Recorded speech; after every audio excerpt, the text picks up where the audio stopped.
You okay? Okay. Jaya Radha Madhava Kunja Bihari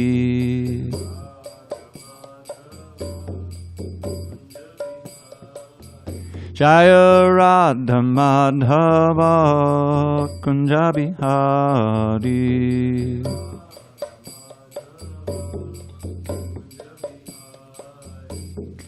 Gopijana Vallabha Girivaradhari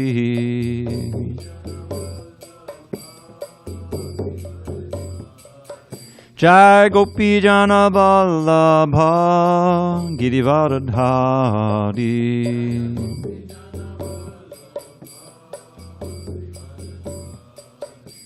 Yashodanandana Braja Janaranjana Yashodanandana Bhajana Ranjana Yamunatira Vanachari Yamunatira Vanachari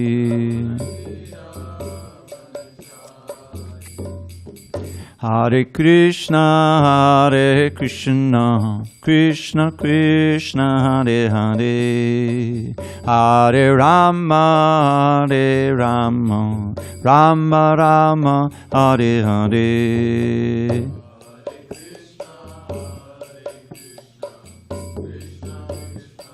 Hare Hare, Hare Rama, Hare Rama Rama. Hare Krishna, Krishna Krishna, Hare Hare, Hare Rama, Rama Rama, Hare Hare. Hare Krishna, Krishna Krishna, Hare Hare Rama, Ram Hare Hare. Hare Krishna, Krishna Krishna, Hare Hare, Hare Rama, Rama Rama, Hare Hare. Hare Krishna, Krishna Krishna, Hare Hare, Hare Rama, Rama Hare. Jaya Radha Madhava Kunja Bihari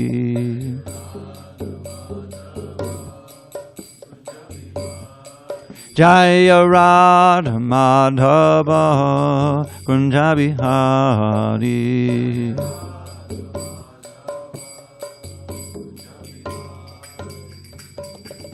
Jai Om Vishnupad Paramahamsa Parvajikacharya Ashtoto to the Sri Srimad Divine Grace Srila A.C. Bhaktivedanta Swami Prabhupada Ki Jai ISKCON BBT Founder Acharya Srila Prabhupada Ki Jai Jai Om Vishnupad Paramahamsa Parvajikacharya Ashtoto to the Sri Srimad Divine Grace Srila Bhakti Siddhanta Saraswati Thakur Ki Jai Ananta Koti Vaishnavanda Ki Jai Namacharya Srila Haridas Thakur Ki Jai Srimad Bhagavad Gita Ki Jai Samaveda Bhaktivinoda Ki Jai. All glories to the assembled devotees. All glories to the assembled devotees. All glories to the assembled devotees. All glory to Sri Guru and Gauranga. Now I have my book with the marker in it, but it's not in the right place. Does anyone know where we actually stop? It's page 16, paragraph starting. Page 17, second paragraph. Page 17, second paragraph. What's the first words in the paragraph? Yet man Yet man. to belong. Got it. Yet man. I got it. Okay. Om Namo Bhagavate Vasudevaya. Om Namo Bhagavate Vasudevaya. Om Namo Bhagavate Vasudevaya.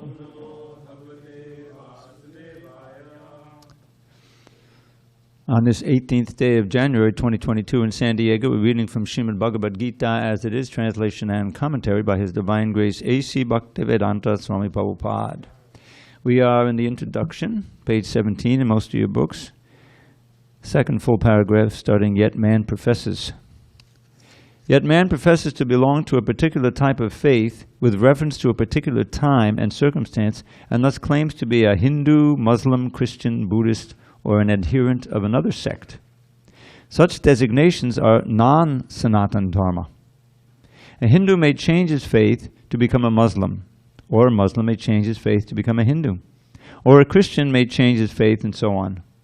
But in all circumstances, the change of religious faith does not affect the eternal occupation of rendering service to others.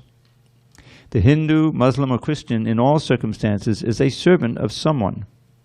Thus, to profess a particular type of faith is not to profess one's Sanatana Dharma. The rendering of service is Sanatana Dharma.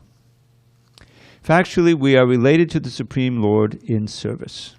The Supreme Lord is the supreme enjoyer, and we living entities are His servitors.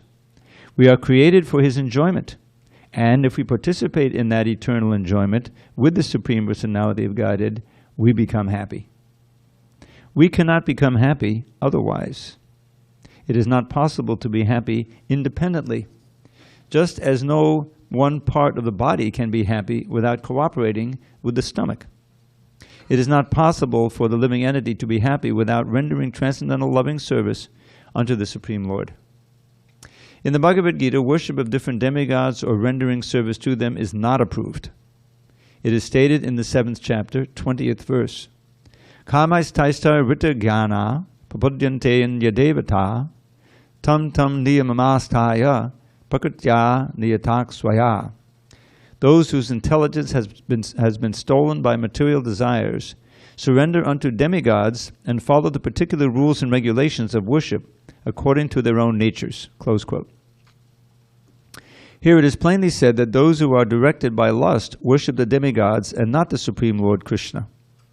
When we mention the name Krishna, we do not refer to any sectarian name.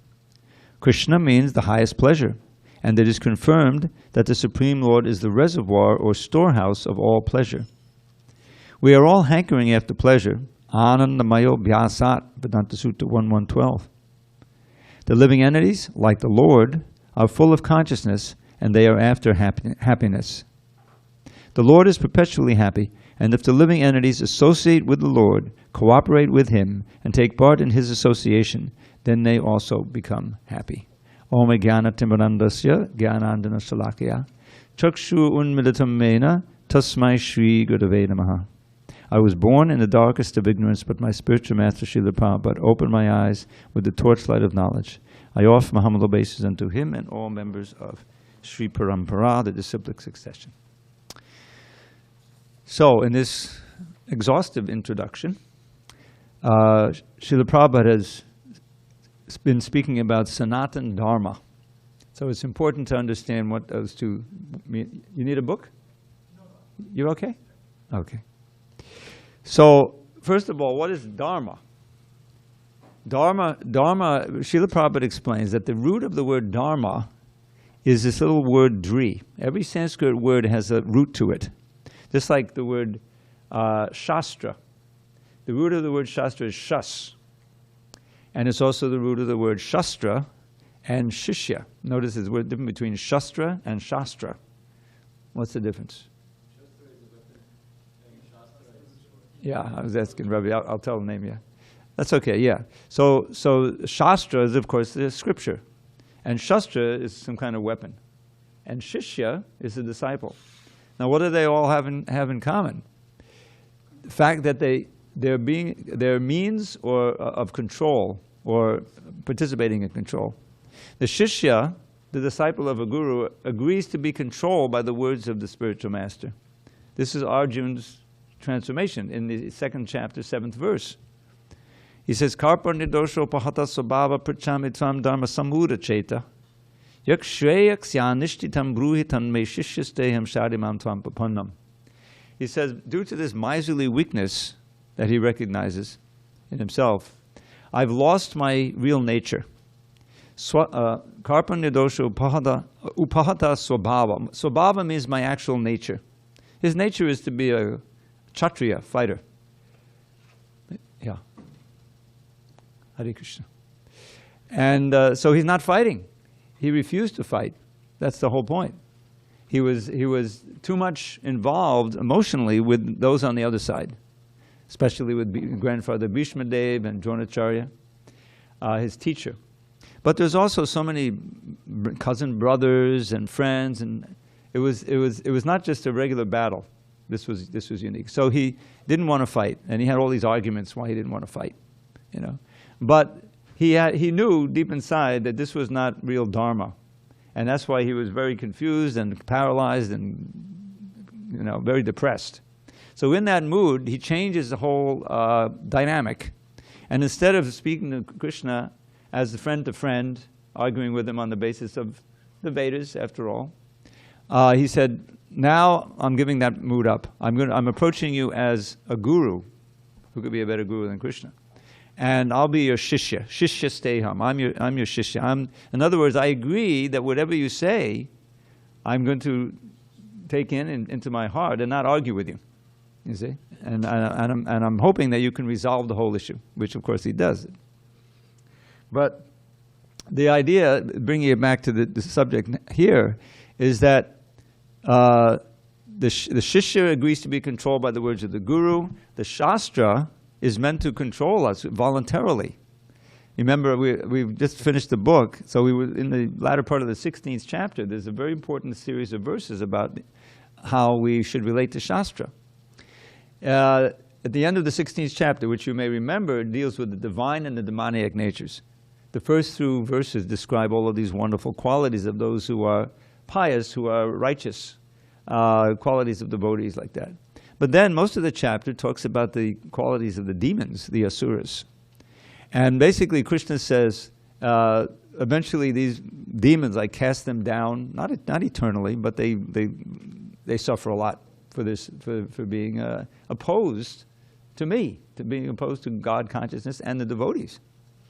So then he winds up with these four important verses, and the conclusion is all about Shastra. So he says, after describing the fate of those of demoniac mentality, which is a hellish punishment, he says, Trivadam nadakastedam dvaram nashanam atmanaha kama, krodha, tata lobas, tasmareta trayam chajed. There are three gates leading to this hellish life: lust, anger, and greed. And the wise person gives these up, is able to escape these. And then he says, what happens if you do? Ertava mukta konteya tomo dvarais chabinadaha achayat yatmanak shreyas tato yati param gatim.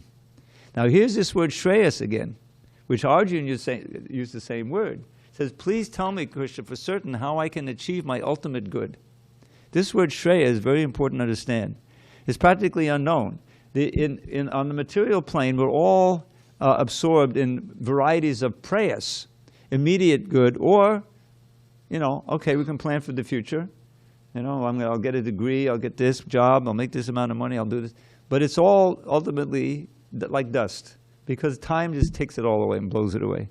It may be 10 years, 20 years, 30 years, but how long do we really live in this body? It's not Shreyas. Shreyas is the ultimate benefit of the soul. It has to be eternal happiness. So that's what Arjuna is interested in. That's what Krishna says. That one opens the door to ultimate happiness by escaping these three gates to hell: lust, anger, and greed. Yeah, we'll have questions later in a few minutes. So he goes back and forth. So he said, okay, this is great. If you can escape those three gates, then go up to the ultimate good. But then he says, very important warning for all of us. Yak shastra vidam, now he introduces Shastra, the scripture. Yak shastra vidam utsrija vartate kama karataha nasasiddhim avapnoti nasukam naparam gatim. Na is pretty understandable. It means no. It means not. So he says, but one who gives up the injunctions of the Shastra and continues to simply act whimsically according to his own ideas, he doesn't get happiness, doesn't get the supreme goal, and doesn't get any perfection. So then the last verse in the chapter, The end of the chapter, end of any book is also often very, very significant, as we see in the 18th chapter. Krishna sums it all up. So then he says, last verse of the 16th chapter, Tasmat, therefore, Shastram Pramanam te karya vavastito gyatpa shastra vadanoktam karma karta miharati. This word vidha, which comes in again, like Vaidhi Bhakti. Vaidhi Bhakti is devotional service according to rules and regulations, the practice, sadhana bhakti. Sadhana Vaidhi Bhakti. So here he says, therefore, one should consult genuine shastra as pramana. Pramana is evidence that you trust for what to do and what not to do, how to act for your ultimate good. You trust it. And having understood the injunctions of Shastra, one should actually act on that basis, meaning you should take up this activity and give up that activity as a matter of duty, as a matter of understanding that this is the best way forward. So back to our discussion of Dharma now. So Dharma, as Prabhupada would often quote from the Bhagavad Gita, sixth canto, Dharmam the Sakshat Bhagavat Pranita. Real Dharma are the words of God. Only God, the absolute authority, can actually set these ultimate rules of Dharma.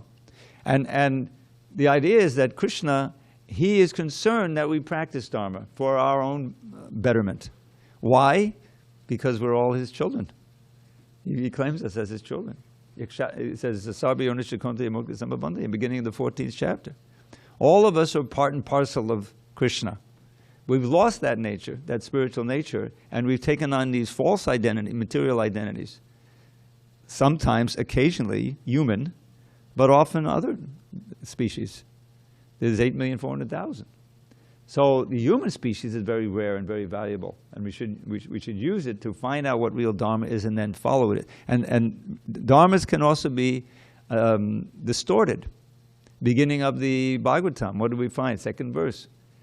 Dharma projita kaitavotra. Here in this book, Bhagavatam, we're not dealing with any of these kaitava dharmas, cheating dharmas. Cheating dharmas are dharmas that appear to be something beneficial, but ultimately they keep you bound up in the material world, in birth, old age, and disease and death. Real Dharma is that which leads out of the material world, out of the prison house of this material body and this material world. And that's what's called Sanatana Dharma here. Prabhupada is talking about it here in this. He was talking previously. So Sanatana Dharma he defines here as just a service that we have to serve. So what are we serving now? Say without any Krishna consciousness, how are we servants? Well, of course, you have to serve your boss. You have to serve the body. What's the call of nature? There are certain demands. You have to eat. You have to breathe. People have been more conscious of breathing now, I think, than ever before. You got to serve those lungs, and if you can't, down you go. So there's all kinds of services that we're doing just to live in this world. But unless we turn that service attitude, not that we stop serving the body has to be maintained, obviously, a family, But the main service should be toward our eternal, loving master, which will ultimately take us out of the prison house of the material world, and that's the Krishna. That's why Prabhupada always translated the word bhakti as devotional service. It's service. Now, somebody says, all right, like here it says, we are created for his enjoyment. Oh, thanks a lot. What about me? How do I enjoy? This sounds pretty depressing. But the fact is, the idea is we're part and parcel of Krishna. I mean, didn't we had this analogy about that stomach, right? Where the senses went on strike. We're working so hard. We go and make the money and we spend it. We go to the grocery store, we cook and everything, and then the stomach enjoys everything. We're going on strike. Right? So the senses went on strike. No more. But what happened? They became weak because they're getting the energy from it. Said, okay, we better go back to doing it. So similarly, when we we can't ever separate ourselves from Krishna because he's everywhere. He's there with us. But we can embrace the illusion that we're separate from Krishna. And in that separateness, we're trying to find security and happiness where there is none. There is just flickering happiness. It's there. There's no denying it. There's something called sense gratification.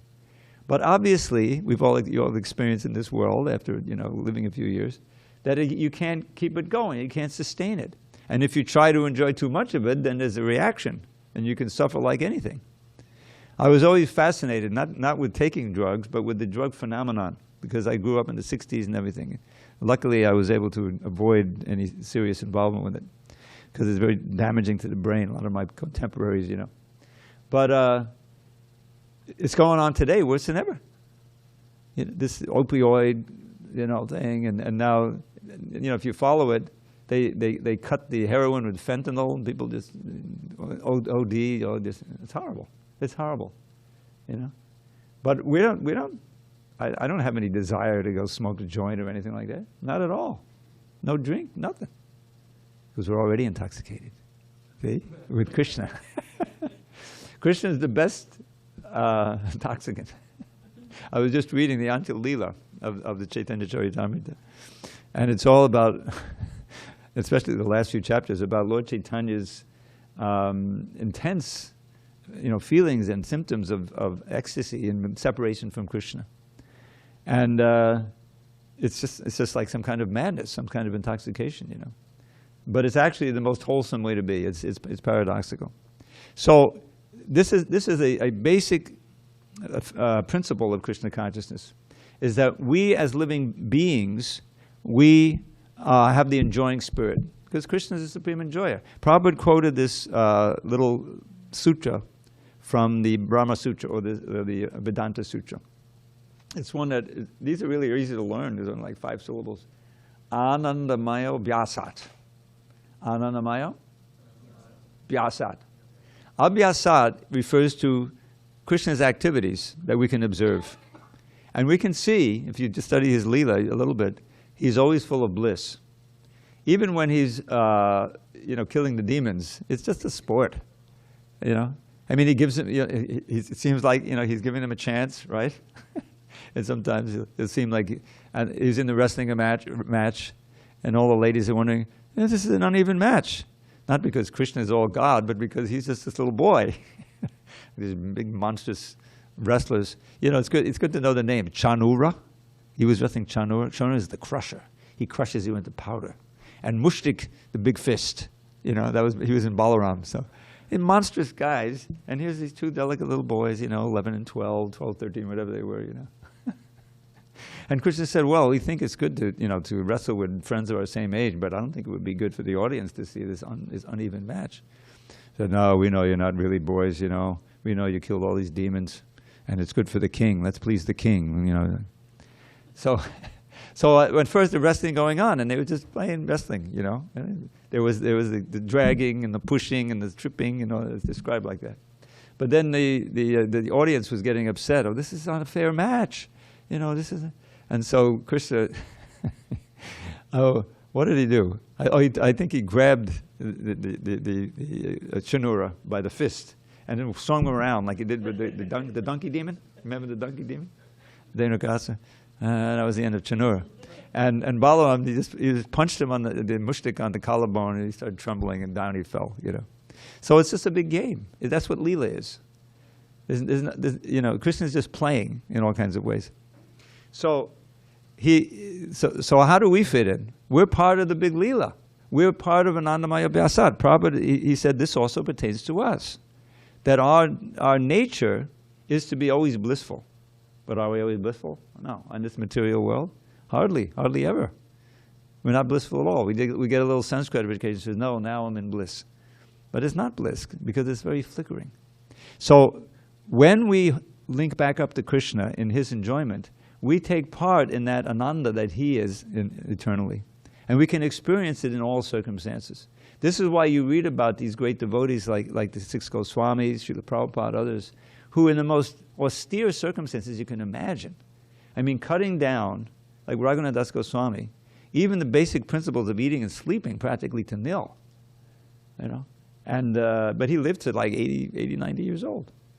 He was, but the books they were reading and the demonstrations of their kirtan, and they were obviously blissful. And the song about the 6 Goswamis, It describes that. The very second verse, what does it say? Nana shastra pachada naikana pano sad dharma sangstapako lokanam itakadino tribhuvane manyo shadanyakaro.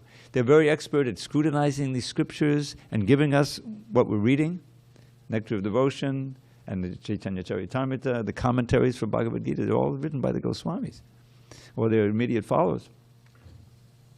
And all the time they're doing this, sleeping 1.5 hours a night, if that, living under a tree in a home like that, begging little food here and there. These were great ministers. Rupa Goswami was the finance minister of the king. He had a boatload of gold that when he cashed out, and he gave half of it to the Brahmins and the Vaishnavas. He gave a quarter of it to his family, who were expecting something. And then he saved the quarter of it for emergencies, which Sanatana Goswami used to bribe his way out of jail so he could go to. But what did he end up with? He didn't keep any for himself. He was wandering around. But it says, and what does it say? Radha Krishna Padada Vinda Bhajananandena Mataliko. But they're always, in every moment, 24 hours, remembering the lotus feet of Radha and Krishna and serving them in their minds and talking about them, glorifying, writing these literatures. So this is Ananda.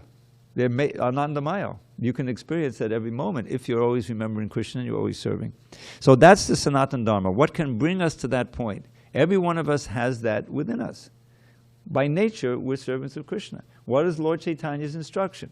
He's asked by Sanatana Goswami in the very beginning, who am I? What is the eternal nature of the soul?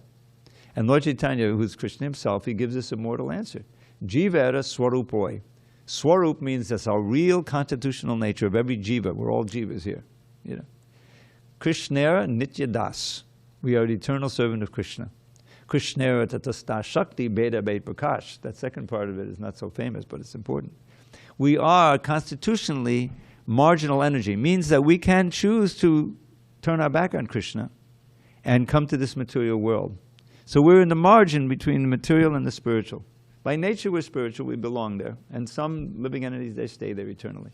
But we chose to, try an experiment and see if we could be Krishna. It didn't work out, as you probably noticed.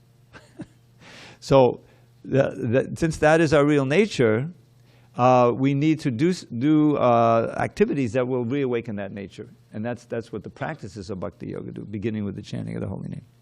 So Prabhupada is mentioning that we shouldn't think that it's some designation, that we're Hindus, Muslims, Buddhists, it doesn't pertain to us. No, every one of us is a living entity, therefore this is our constitutional position, and we can all find fulfillment in acting according to that. And then in the second paragraph we read, Prabhupada was quoting Krishna, that it's not, worshipping demigods is a diversion. It's just a material desire. It may be more Vedic than just trying to live a hedonistic life, But ultimately it leads, if you're successful, go to heaven, But you come down again. It's temporary, it's still material. We shouldn't be diverted by that. Most devotees that I know, they don't get tempted by that any more than you get tempted to merge into the Brahmajyoti. Did you ever think you might want to merge? I don't think so, Rachel. You did? Uh-oh. Okay. The less that he wants to merge, the more that he can sing on tune. Now he's getting much better. Anyway, any questions on these couple of paragraphs? Hare Krishna. How could there not be a question? You have something, Michael? Okay, we're going to have a local, then we'll entertain your question. Yes, I can wait. No problem. Good. Go ahead, Mike. Fantastic class so far. I'm playing Daniel. Yeah, so far, but you don't know. Okay. We don't know. But so you're talking about lust, anger, and greed. Yeah. So, I wrestle with these every day. It's in some amount. Less now than before. Okay. Of course. So my question is this: you're saying. Try not to leave less Jaram on the book. So. Better.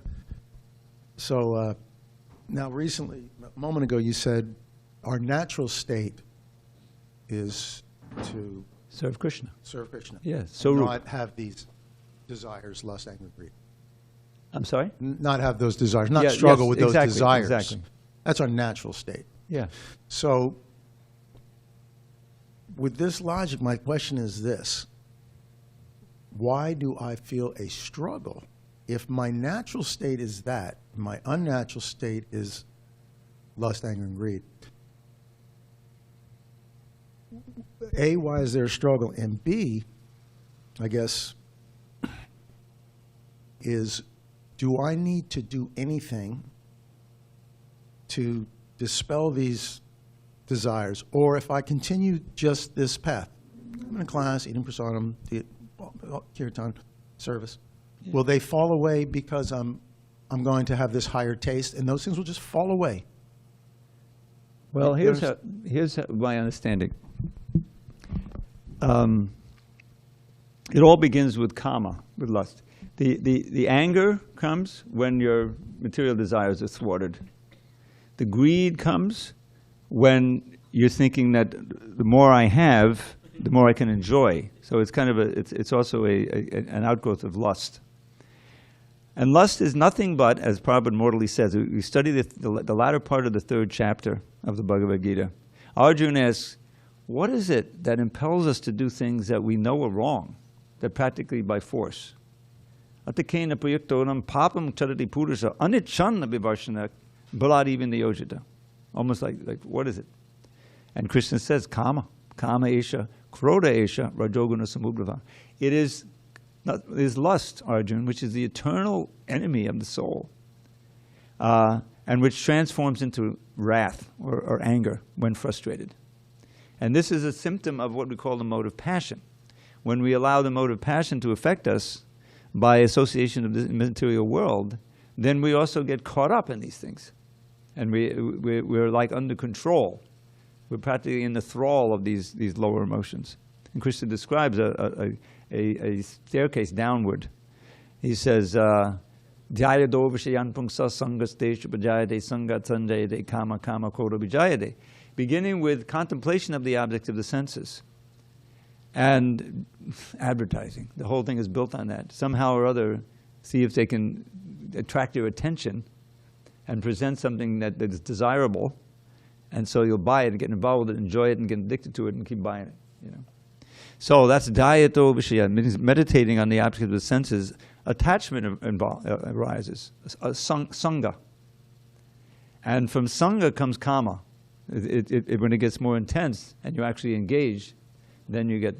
And when that gets frustrated, krodha bhavati sammoha, and that anger can completely bewilder you. You can do things you would never do in your ordinary consciousness.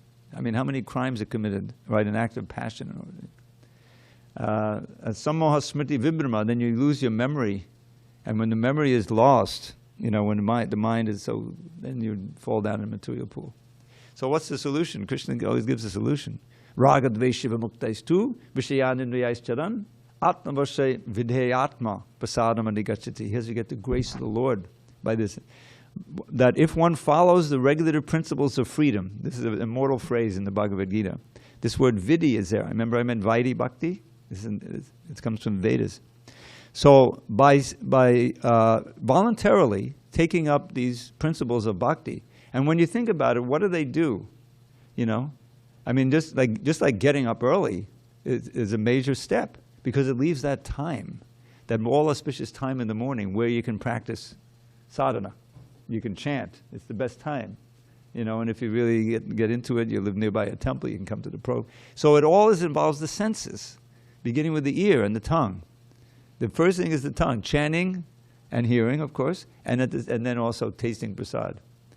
But all the senses can be linked up to Krishna, beginning with hearing and chanting, but also the sight of the deities and the prasadam, of course, and the fragrances and things like that. And so as soon as that happens, the purification starts. And you find that if you practice it seriously, especially the chanting, that the attraction of these things that you're trying to enjoy, the objects of your lust, it doesn't have to just be the other opposite sex, it loosens, it slackens to the degree that you're seriously practicing. Because it's all in the mind. If the mind is diverted toward Krishna, then Krishna will attract you. That's the meaning of the word Krishna. So it's all a question of having faith in the process, associating properly, and actually seriously taking part. But yes, it's a struggle. Because we're conditioned. This is what conditioned means. We're habituated. The mind is conditioned to think a certain way, the senses to act in a certain way. So therefore, in the beginning, there's a certain amount of control the senses, direct them toward Krishna, and chant. Both in kirtan and in japa, and seriously. So it's a science. And in this way, we can escape these gates leading to hell. And by taking the Shastra seriously, absorbing those instructions in our heart, following them, we can make serious progress. Okay. Vijay, go for it. Yes, Dravida Prabhu, thank you very much. You're very kind. In relation to the two paragraphs you just offered to us by your recitation, the part and parcel of God, in order to become happy, needs to cooperate with the happiness of God. Right. So based on this principle, my question is as follows. What is the difference between the happiness experienced by God and the happiness experienced by his part and parcel? Is there any instance where I would find myself being equally happy to God or more happy than him? Well, that's a good question, because actually even God wants to taste that pleasure of serving God. That's Lord Chaitanya. Lord Chaitanya, Krishna comes as Lord Chaitanya to taste the happiness of his prime servant, Radharani. Right? Radharani is a servant. So there's this whole scene. He's in the spiritual world, and he's in Dwarka, and he sees as a jeweled foreground. Sometimes it's presented as the floor, but he sees his reflection. He sees a reflection, and he's stunned by his own beauty. And he says, "Oh, where is there any kind of beauty like this? I want to taste it from the position of my most ardent servitor, Srimati Radharani, and I can't from this point of view, So he comes. Right at the beginning of the CC, it describes this scene. Shri Radhaya pranaya mahimaki drishovana swadyo yenan budur madurimaki drishovamadiya saukyam chasyam manana babatak reti lobat tadbhavaja sabajani shashi garba sindhu harindu. I think I missed a word or two there. But there's these three reasons. He wants to experience the glory of Srimati Radharani's love for him. He wants to experience his own qualities from her point of view. Because no one can appreciate Krishna more than his prime servant and lover. And he wants to experience the happiness she feels from loving him and being loved by him. And therefore he appears with the complexion and the mood of Radharani. And that's Lord Chaitanya. So the answer is that the servant can also experience that same happiness that Krishna experiences, or even sometimes greater. And that's why you find, that even the other avatars, you have Advaitacharya, Nityananda, they're all hankering to serve Lord Chaitanya.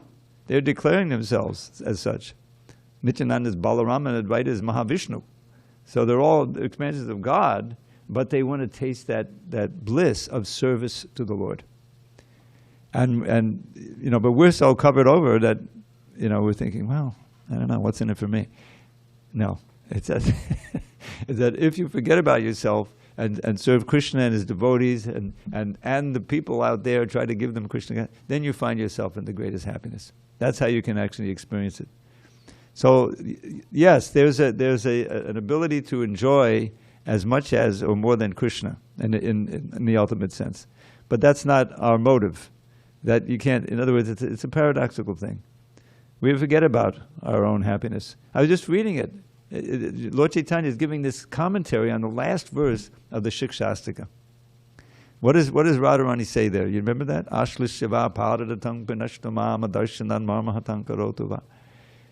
So let Madhava embrace this maid who's fallen at his feet, or let him trample me on my most ardent hope's defeat by never giving me a chance to see him anywhere, thus shattering my heart and plunging me into despair.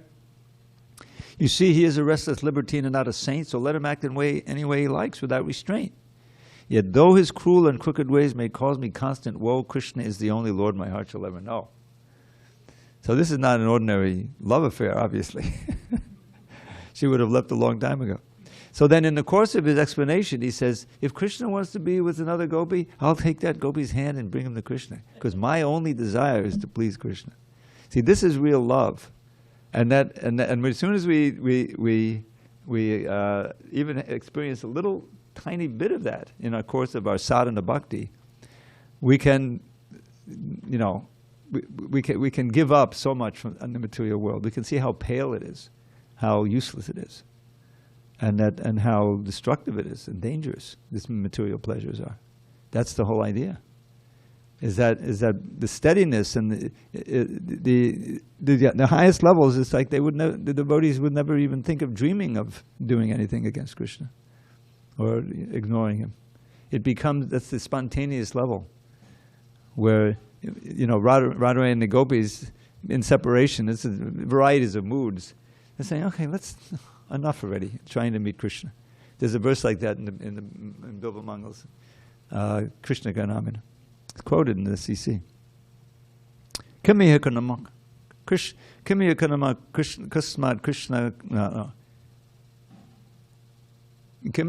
Krishna Bruma Kutam Katamashaya Katayata Katamam Yam Danya Mahoda Deyeshaya Morada Morada Smera Kare Manona Yanotsave Kripanakpana Krishna Trishna Chidam Vadalambade.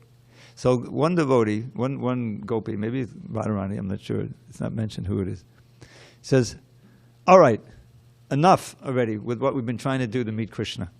We haven't succeeded. Say something auspicious, but whatever you do, don't say anything about Krishna. But then the third line says, oh, I can't forget his beautiful, sweet form with that smiling face. Manona Yanotsave, which is a festival for my mind and eyes. Alas, alas, this desire to be with Krishna is increasing more and more. In other words, it's a little beyond us, obviously. But at higher states of Krishna consciousness, there's no question of forgetting him. There's just varieties of remembrance. And that's, the material sense gratification is completely out of the question at that point. So that's where we belong. In other words, that's a state of high purity. It's all a question of purification. We've come. I was just reading this verse in the latter part of the 12th canto. This is near the end. There's 8 verses about the importance of hearing and chanting pure vibrations about Krishna, and the last verse talks about the result of that and the benefit of the result. The result of seriously practicing bhakti centered on hearing and chanting is you come to the point of always remembering the lotus feet of Krishna. Hare Krishna. And what's the benefit? It's called avismriti, Krishna Padadaman. Avismriti is never forgetting Krishna, his lotus feet. Avismriti Krishna Padadamandayo, avismriti Krishna Padadamandayo, chanotya buddhani, chashangtanoti, Sattvasya shuddhim paramatma bhaktim gyanam to vijnanam viraga yuktam. It's all there in this one verse. So by cultivating more and more Krishna consciousness so you can always remember Krishna, then what's the benefit? Chinotya badrani, all of the inauspicious things, the lust, the anger, and the greed, those are all destroyed in the heart. And shang tanoti. Shang means it's welfare, it's everything good that you want. That's why one of the names of Shiva is Shankara, he who brings sham everywhere, good fortune. So this brings good fortune. Sattvasya shuddhim, your existence becomes purified. Paramatma bhaktim, your devotional love and loving devotion to the Supreme Soul, Krishna, is increased more and more. And that devotion is characterized by jnana, knowledge, vijnana, realized knowledge, and vairagya. Vairagya means detachment from everything material. So that cultivation of remembrance, which is what our sadhana bhakti leads to, is for that. Okay, let's have one or two more paragraphs here. The Lord descends, is that where we are? I think. Yeah. Should I thank you for your answer? I don't know. Was it a good answer? Well, I'm stunned. Oh, you're stunned. As long as it I'm was, paralyzed. I'm speechless. as long as it wasn't breathtaking, not with COVID around. But that, Wonderful, Audible Prabhu. Vijay. Wonderful answer again. Hare Krishna. all right, let's read a little bit more. The Lord descends to this mortal world to show his pastimes in Vrindavan, which are full of happiness. When Lord Sri Krishna was in Vrindavan, his activities with his cowherd boyfriends, with his damsel friends, with the other inhabitants of Vrindavan, and with the cows were all full of happiness. The total population of Vrindavan knew nothing but Krishna. But Lord Krishna even discouraged his father Nanda Maharaj from worshipping the demigod Indra, because he wanted to establish the fact that people need not worship any demigod. They need only worship the Supreme Lord, because their ultimate goal is to return to his abode. The abode of Lord Krishna is described in the Bhagavad Gita, 15th chapter, 6th verse. Natad basayate suryo natashanko napavakaha yudgatvan navartante tad dhamma padamang mama. The supreme abode of mind is not illuminated. That supreme abode of mind is not illuminated by the sun or moon, nor by fire or electricity. Those who reach it never return to this material world. This verse gives a description of that eternal sky. Of course, we have a material conception of the sky, and we think of it in relationship to the sun, moon, stars, and so on. But in this verse, the Lord states that in the eternal sky, there is no need for the sun, nor for the moon, nor electricity, nor fire, or any of any kind, because the spiritual sky is already illuminated by the Brahma Jyoti, the rays emanating from the Supreme Lord himself. We are trying with difficulty to reach other planets, but it is not difficult to understand the abode of the Supreme Lord. This abode is referred to as Goloka. In the Brahma Samhita 537, it is beautifully described, Goloka eva nivisatya kilatma bhuta. The Lord resides eternally in his abode, Goloka, yet he can be approached from this world. And to this end, the Lord comes to manifest his real form, Satchit Ananda Vigraha. That means it's a form composed of eternity, knowledge, and bliss. When he manifests this form, there is no need for our imagining what he looks like. To discourage such imaginative speculation, he descends and exhibits himself as he is, as Shama Sundar. Unfortunately, the less intelligent deride him because he comes as one of us and plays with us as a human being. But because of this, we should not consider the Lord one of us. It is by his omnipotency that he presents himself in his real form before us and displays his pastimes, which are replicas of those pastimes found in his abode. So this is one of the unique qualities of the Gaudiya Vaishnava tradition, and that is that the details of the form, qualities, name, pastimes, and abode of Krishna are given, so much so that you practically have to be really try hard not to be attracted to want to go there. Now, he mentions this Brahma Samhita. At the end of the Brahma Samhita, near the end, there's two verses, although they're numbered as one, but they're two verses that give a more detailed description, which is very fascinating. He says, Shriya Kanta Kanta Padamaparusha Kalpadadavo Duma Bhumish Chinda Managanamahi Toyam Amatam Kata Ganam Natyam Gamanam Api Bangshi Priyasaki Chadanandam Jyoti Padamapitadasvajam Apicha. So that's one of them. I'll just give the English translation for both. So he says, in that abode of Krishna, all of the Krishna's consorts are goddesses of fortune. Shriya Kanta Padamapurusha, the Supreme Person is there. And all the trees are desire trees. All the land is made of this jewel called Chintamani gem. The water is all nectar. There's no walking there. Sal, you should be interested in this. Constant dancing. There's no walking, just dancing. And got that Vangshi Priyasaki. One can always hear that dear flute in the background. Krishna's playing, very attractive. And everything is aglow there with Ananda Jyoti, with a blissful effulgence that you can taste. Asvadam, the word asvadam is there. And we also have these interchangeable senses. Just like you hear sometimes, I heard about it. I didn't have this experience. I didn't take any acid, but people said, yeah, you could probably see, you could smell the, you could. So there's something to it. So anyway, we also have those, we can taste this blissful effulgence. And there's all these cows, these Surabhi cows, they're so blissful, milk is pouring out and muddying the field. And then here's this key phrase, not a second passes away there. There's no past, there's no future, there's only eternal present. Nobody gets old, nothing changes. But there's an ultimate, every day is new and fresh and variety. But the basic principle of this blissful exchange with Krishna is always there. So that's where we should be attracted. Prabhupada says in another passage that we should be enthralled by this information. We should want to go there. How do I go? Hare Krishna, Hare Krishna. He's made it, Krishna has made it so easy because we're so unqualified. This chant, I was reading some verses, I don't have them right now, but I'll share them maybe tomorrow, about the holy name, about Hare Krishna. You know, of course there's the famous Hare Nama, Hare Nama, Hare Nama Eva Kevalam, that in this age there's no other way but chanting Hare Krishna. But there's also the Kali Santaranu Upanishad, it's a whole Upanishad. It says, it gives the Hare Krishna mantra, and it says, Iti Shodashakam Nam Nam Kali Kalmashanashanam, Natak Paratadopaya Sabhavedishu Drishyate.